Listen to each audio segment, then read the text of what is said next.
Hello everybody, this is Michael Curtis Jr. Doing another Studio One 2 tutorial. And today what we're going to do is we're going to do a little editing, I guess you would say, to create some content for Exchange.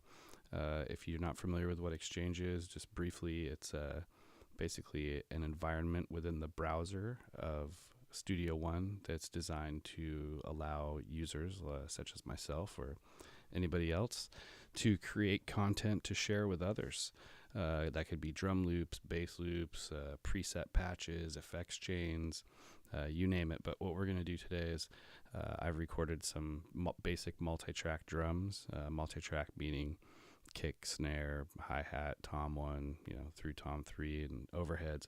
Basically, this what you see here. These tracks are all drums from this point to this point. So we're going to take that and create a format that's usable by other users of Studio One through Exchange.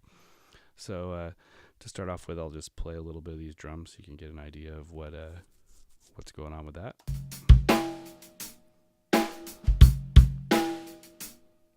Basically, I just threw a click down at 85 beats per minute.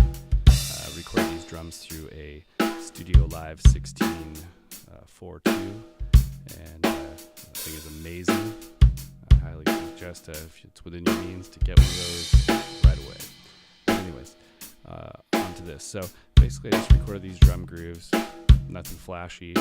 Just try to keep it in the pocket, and here's the click with it.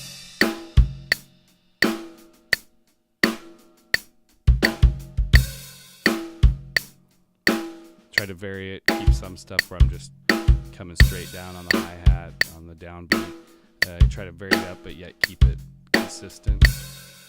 And then further down the way here, you can see as I zoom it out, I actually track some bass along with this just for fun.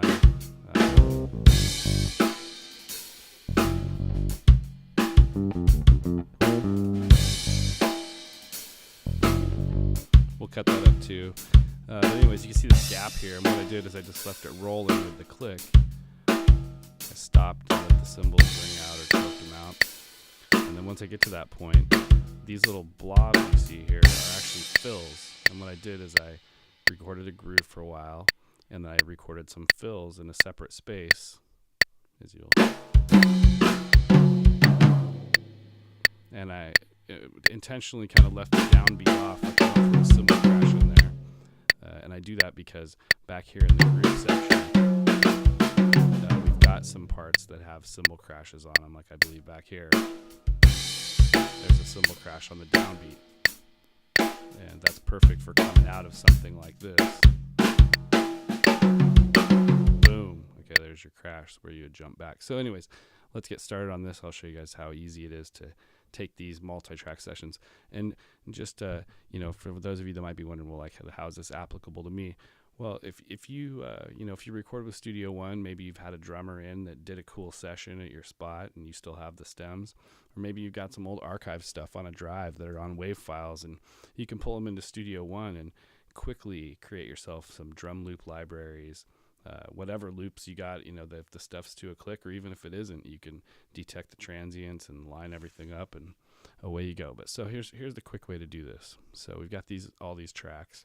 I've gone ahead and muted out the bass track. And then what we're going to do, we're going to go up to song. We're going to say export mixdown. Now granted, let me say this ahead of time.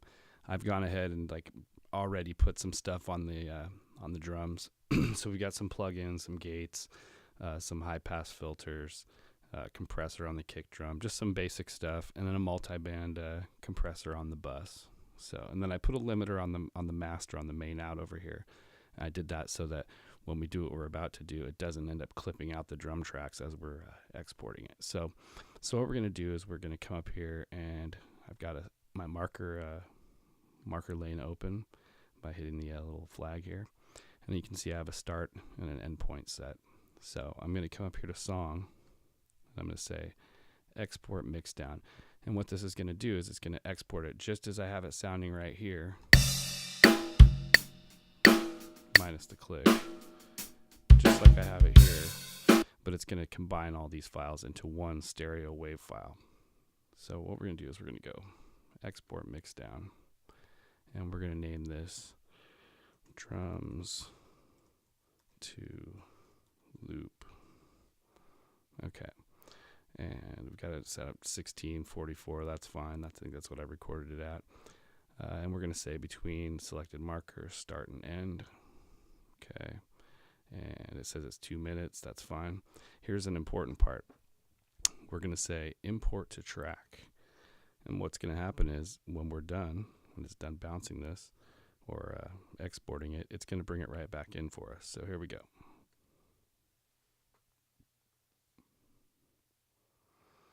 And I didn't do it in real time. You can choose to do it in real time if you had outboard processors you wanted to add. Okay, so as you can see, what it's done is it's gone ahead and brought that track back in, and you can see it's just one track now, and it's containing that entire mix of this multi-track session of drums.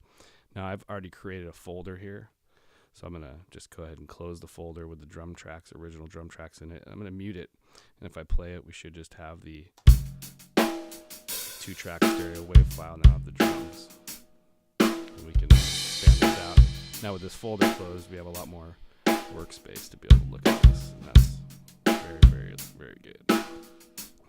So at this point now you can see we've got our bar markers up here in the top, and then our beat markers in between. So you can see, boom, that's a downbeat right there.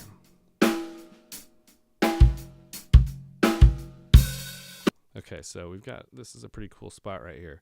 So what we can do is, by pressing the 3 key, we'll bring up our cut tool. Let's just cut this right on 17, and it snaps to it, as you can see. So I cut it on 17, and then 2 bars later at 19. We'll try to keep things in 2-bar loops just to keep it simple. Now you can see it chopped it into a little section. If I hit my 1 key, it takes me back to my pointer. I can select it. What I like to do when I cut a loop is come and change the color of it so that I can see what I actually am using as loops, because once you start cutting, you'll have a whole bunch of pieces and you won't know what's what. So I'm just going to make it red to make it stand out. And now actually if I come up here and drag the loop marker here and set this loop, we should be able to play the loop.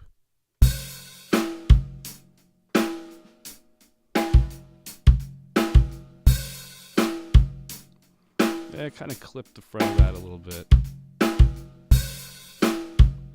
Now what we can do to fix that, because I really like that area, I'm just going to undo everything. And I'm going to go ahead and select this, and I'm going to say detect transients, if I can find it here. Detect transients, there it is. So now it's detecting the transients in that. Now I can actually come in here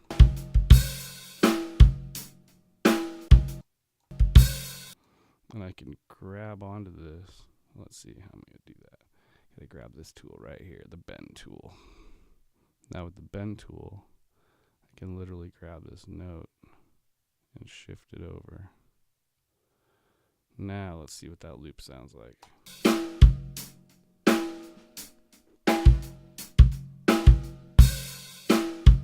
Yeah, pretty close.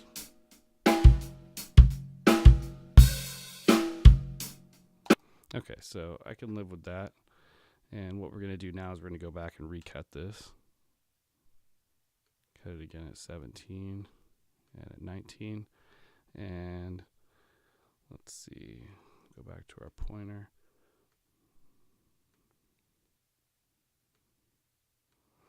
Now, one thing I noticed, and I haven't figured this out yet, is once you detect the transients, it does change it to this dark color. And let's see if I can remember how to do that. Now that removes all the bend markers. That's fine. I'm going to leave the bend markers up. So we got our cut here. And so what I'm going to do, just to make it simple, is I'm going to move this down rather than color it a different color. So we know this is our loop now.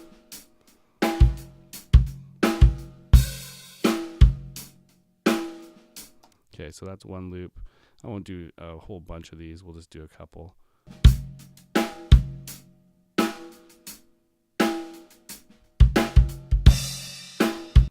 So we'll grab this one here again, hitting the 3 key.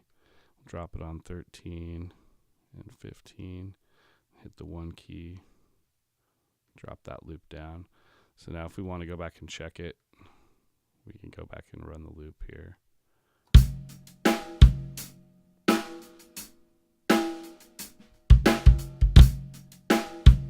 Well, that was kind of shaky.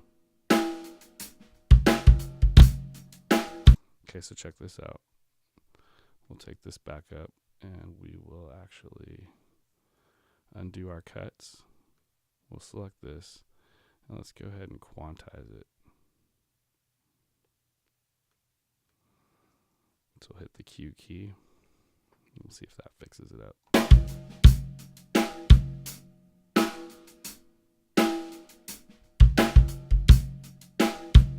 Yeah, I think it does. So we'll go back and retake our cut tool. We'll cut it, same spots, and drop it back down.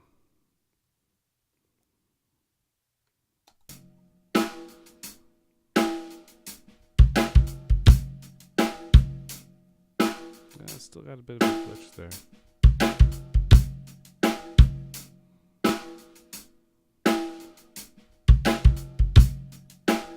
Okay, well, we'll let it slide just for demonstration purposes. If you obviously you want to make it exactly as perfect as you can, loops, otherwise they don't sound right. We'll get to that here. So let me uninstall this. So I'm going to go ahead and take a couple. So this spot here. So this actually is a pretty cool little fill or something like that. So we'll cut this out. There's just one little bar right here. And we'll take this down as well. And let's just see what it does when we loop it.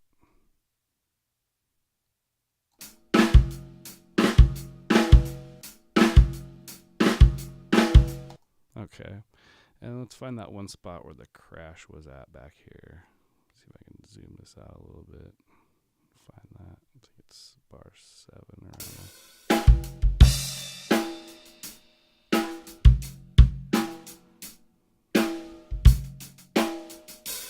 Okay, so yeah, bar 7.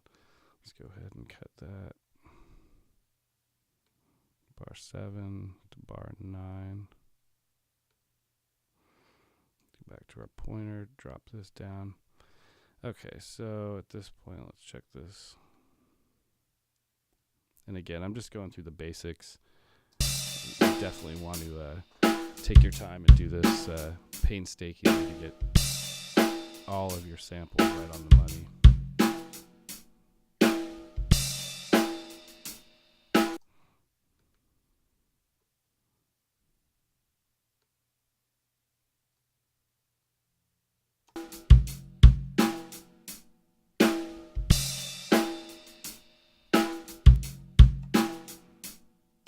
Okay, let's go down to these fills real fast, and we'll just see what we got.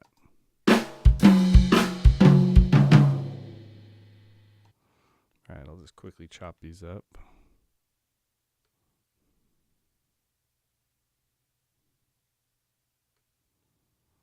Go to the next one here.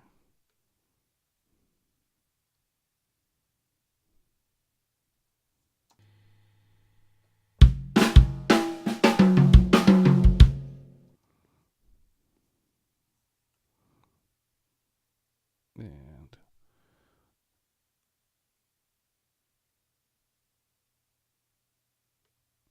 I am cutting a little bit off of this note in hopes that the actual crash that will come in on the beat of 1 after that will cover that up. We'll see.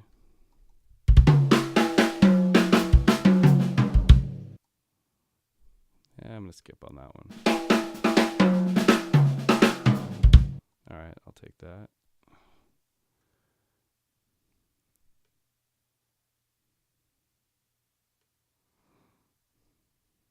All right, so here we go.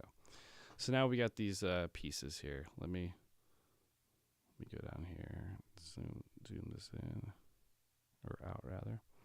And let's go ahead and just mute this real fast And we got this other track here. Let's just take a couple of these little bass things. All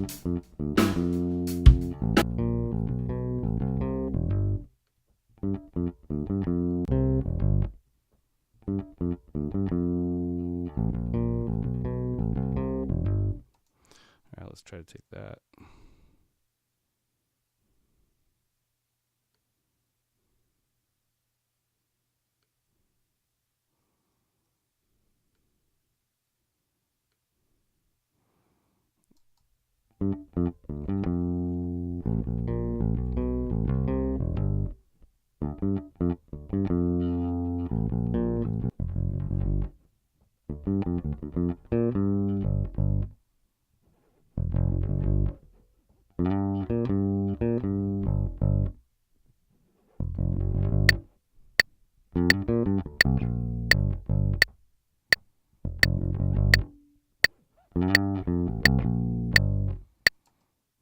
Okay, well, I'll take this little piece here. Nothing spectacular. Just want to show you guys, so when we end up with the final thing, we got at least something that is representative of what we did here. Okay, so at this point, we got this very bottom track, which is comprised of all the little pieces we cut out. And first thing I'm going to do is I'm going to go along to each one of them, right-click them, and say,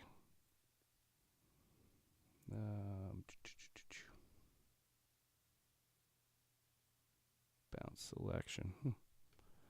Okay.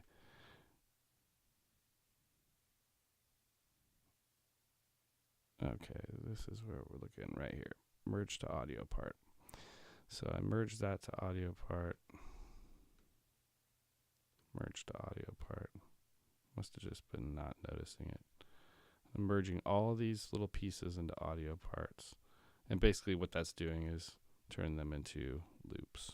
You can also say export as audio loop, but you can only do that once you turn it into an audio part. At least that's what I've found so far. Okay, so I got all these pieces now. And what I can do now at this point is open up my browser. And I've got my desktop showing here in my browser. I created this little folder called Groove Pack. And basically, let's see, these are going to be our drum fills right here, these three. So I'm going to grab all three of these, and I'm going to put them in the fills folder. Okay. And then I've also got this groove folder, and I'll selectively grab these. Let's see, this is going to be drums. Grab these guys. These are going to go in. Oops. There we go. Into grooves.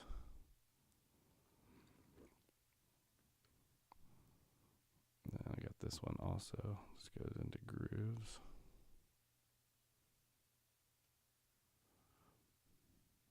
Okay, and yeah, it looks like it's essentially it. Oh, I got the bass ones.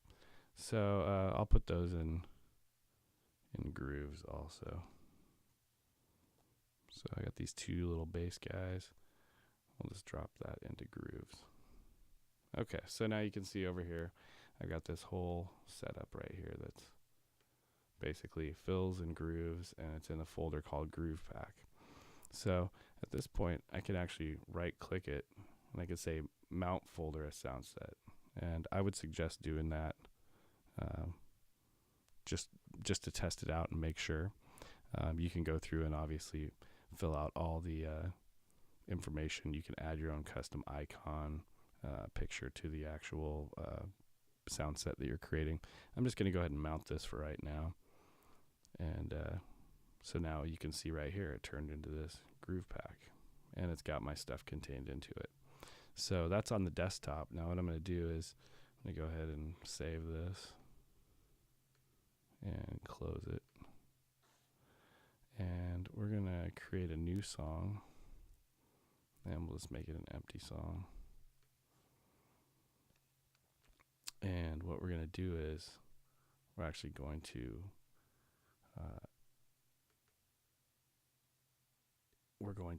use the loops that we just created, hopefully, in here, and see what happens.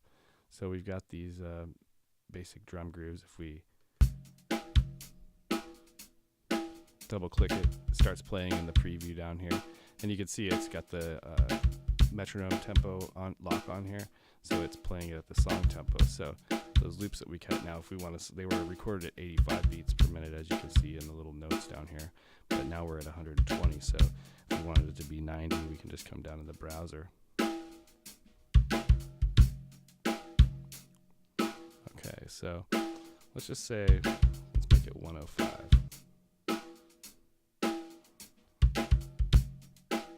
Okay, and the loop's not perfect, but now it's so easy for us just to drag this in. If you're trying to like build yourself a little song library, basically get yourself going to build songs. Now I can hit the D key and duplicate this out. If I demo this other one. Okay, there's my one with the crash on it.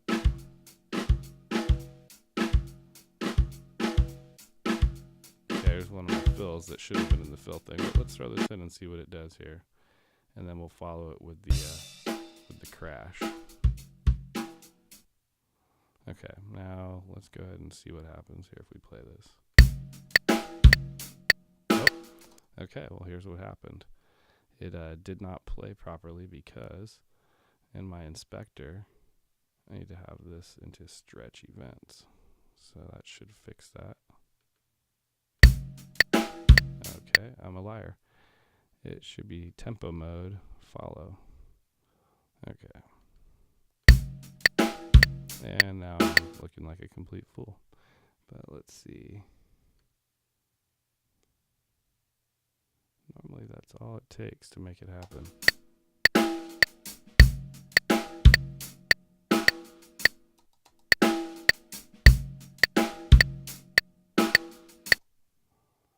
Oh, you know, let's see what's going on here.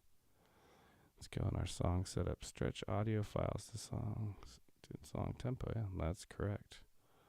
That should be what it is.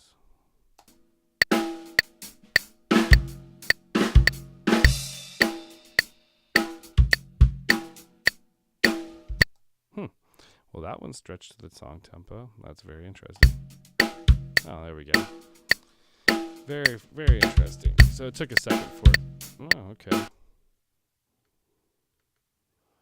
Okay, so here's the deal. Each one of these is considered a separate event. And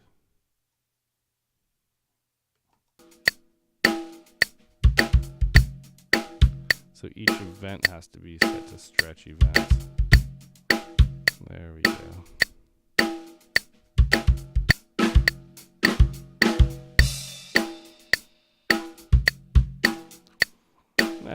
That made me look funny for a second there, but you know what? This is what this is all about, is pushing buttons and learning stuff. So now that we've got this basic, these loops in, we could throw in one of these bass loops too.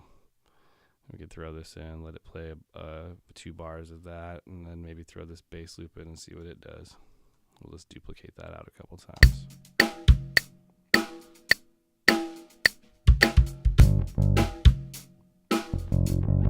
Oh, look, that one doesn't lock up either. Well, that's pretty funny. So what we need to do is set that to stretch events to be able to select them all there. Stretch events, there you go. And as you can see the wave files move.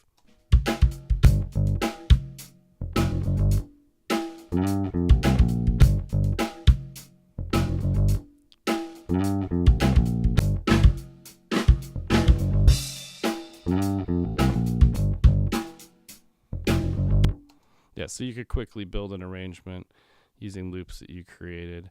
I'm going to be doing a bunch of stuff for Exchange because I think it's just a great idea. I think it's cool that people can collaborate and have a means to share with each other. So I moved that over so that little drum fill is out.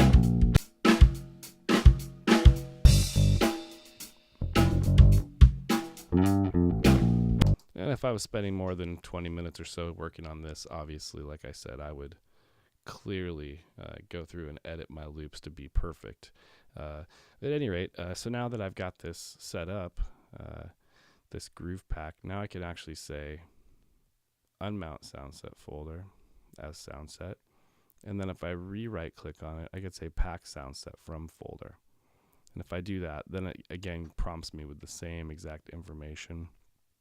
It's going to ask for the vendor, description of your product, the copyright information, which I believe is Creative Commons. It's CC at BY, I believe. And then your website. Obviously, you want to be doing this with material that you own. You don't want to be cutting up other people's stuff and using it. But once you get that packed into the actual Soundset, it'll basically, let's see, I'll just do it right now, and I won't really put any information in. And now it's created this actual Soundset, and now it rests on my desktop. This is ready for me to upload to the Studio One user website for exchange. And it only takes a couple minutes, depending on your speed, to upload whatever you're doing. Remember, your file size is going to be imperative as far as to how large your Soundset is and how long it's going to take to upload to share with other people. And right now, unfortunately, I believe they're doing some actual server maintenance on the Exchange site, so I can't show you within the browser how to get in there, but there's plenty of videos out there right now showing how to access Exchange. I hope this was helpful for some of you, and if you guys got any tutorial ideas, please feel free to shoot me a message and let me know what you're thinking. So it's been fun, and take care.